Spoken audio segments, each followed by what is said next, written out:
sa affidavit ni Mr. Bernardo, ni Engineer Bernardo. Do you confirm itong statement ni Engineer Bernardo? Yes, Your Honor. So, pinapatotoo mo yung lahat, no?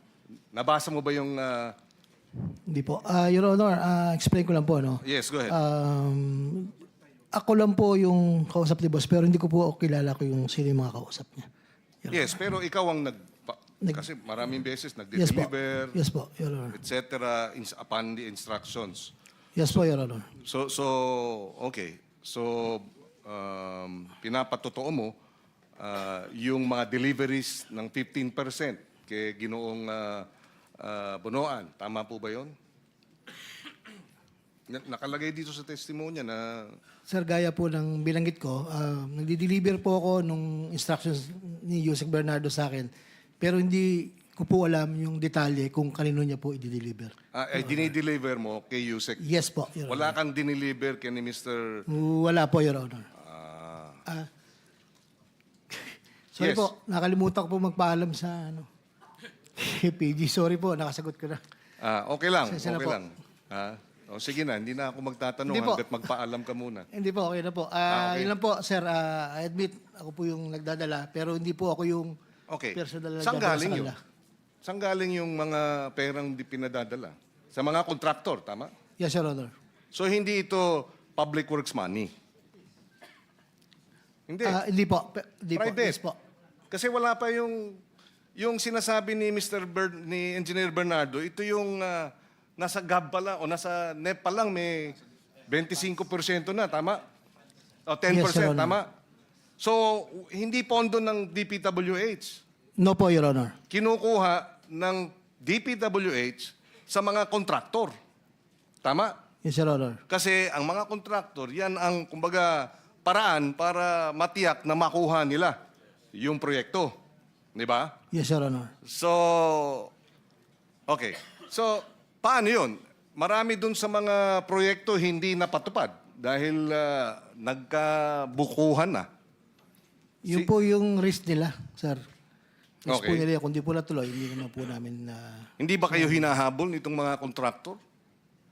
Hindi naman po, Your Honor. Ha? Hindi po. O hindi pa? Hindi pa po siguro. Pero billion din siguro. Daang milyon at least. Itong mga in advance na hindi natuloy yung proyekto. Tama? I mean, base sa yung experience. Hindi ko lang po ma-sure, Your Honor, kung meron po mga gano'n na... Engineer Bernardo, tama ba ba? Aabot siguro ng daang milyon o hanggang bilyon ang mga nag-advance pero hindi, dahil nga dito sa nangyaring flood control scam, hindi makukuha yung proyekto. Tama?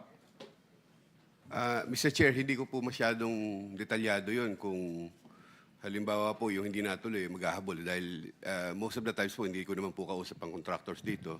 While there may be sometimes na proyekto naman na dahil po nagkagulo, hindi na po nakolekta sa kanila. Meron po Sir ganun. Kiko? Yes, please, go ahead. Kaya nga may balita, si Carlo Discaya naniningil sa mga congressmen kasi nag-advance At naipit. Kasi pumutok tong flood control, nakapag-advance, nagte-text siya sa mga congressmen, naniningil.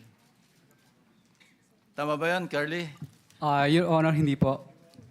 Humihingi lang din po ako ng tulong sa kanila at saka syempre po, talagang may mga utang po talaga sila. Pero Yun na nga yun. hindi po ako hindi po sabi ng extortion to po, hindi po. Ripan, dumingi ka ng reimbursement kasi nga hindi natuloy yung project kasi nagkagulo-gulo. Paano nagkautang yung congressman? Nag-advance ng contractor. Kaya nga, pero congressman yun. Hindi ko naman. na alam yun. Hindi ko na alam. Thank you. So binabanggit ninyo, dahil contractor siya So inaamin niya na may mga kausap talaga. Anyway, inamin naman talaga niya na may kausap siyang mga congressman na yun na nga, na naniningil. Anyway, Mr. Chair, may I interject? yes, please, go ahead. Let me just ask D. Alcantara. Nabanggit po kayo sa statement ni Yusek Bernardo na kayo po are you telling us now na wala ho kayong rekta na communication kay dating Yusek Tri-Give at saka kay Mr. Ngo? Saan ho niyo dinideliver yung pera na para sa kanila intended? Kay Yusek Bernardo lang po. Pero never kayong nag-encounter ni Tri-Give at saka ni Mr. Ngo? Hindi po. Hindi po, sir. Kaya nga, matanong ko lang, saan ho galing yung binibigay nyo kay Yusek Bernardo para allegedly ibigay dito sa dalawa? Sa contractor nga po. As a contractor. Yes po. So, so hindi ikaw mismo ang nag-aabot sa dalawang Ay, yan. hindi po, Your Honor. Hindi po.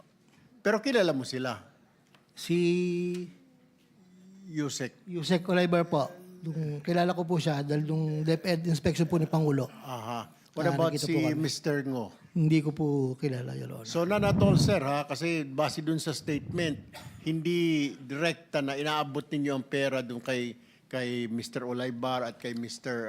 Ngo. Yes, Your Kaya Honor. so dumadaan kay Yusek Bernardo. Yes, Your Honor. Ayun. And then galing po ito sa contractor. Ilang contractors po ito? Are we talking? Depende po, sir, sa bubaba pong listing. May listing naman po kaming sinasabit. Kung bawa po, kung ang listing ay 2 po, depende po sa contractor kung sino yung kayang mag-risk. Kasi pera po nila i-advance. Hindi mo na inaalam para kanino yung i-deliver mo kay former Yusek. Hindi na po, Your Honor. Ayun. Thank you, Mr. Chair. Thank you, Senator Pangilinan.